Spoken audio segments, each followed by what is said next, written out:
দেখলাম। এইবার আমি আসি যে অভিজিৎ মন্ডলের কথায়, একে কি ধনঞ্জয় বানানো হচ্ছে?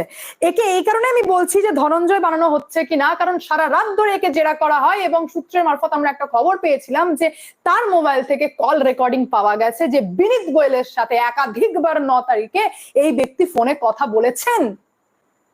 বিনীত গোয়েলের সাথে কথা বলেছেন এই প্রাক্তন টালা থানার ওসি অভিজিৎ মন্ডল, এরকমটা দাবি করেছিলেন সিবিআই। সূত্রের খবর আমার কাছে ছিল এবং আমি এটাকে নিয়ে রিপোর্টও করেছিলাম। কিন্তু এই অভিজিৎ মন্ডল এটাকে স্বীকার করেনি। সে বলেছে যে না, আমার সঙ্গে কথা হয়নি, আমার সাথে একবারও ফোনে কথা হয়নি। এইবার আপনাদের মনে কোয়েশ্চেন উঠবে যে গাধা নাকি সিবিআই, তো কল রেকর্ড দেখতে পায়, বিনীত গোয়েলের নাম্বার থাকবে না? তাই হয়? বিনীত গোয়েল তো নাম্বারই পেয়ে যাবে, ও তো অডিওই পেয়ে যাবে। পাবে না? অত্যন্ত চালাক যে কোনো আধিকারিক, আমি বলছি না বিনীত গোয়েল কি নয়, সেটা আপনারা বলবেন, আমি বলছি অত্যন্ত চালাক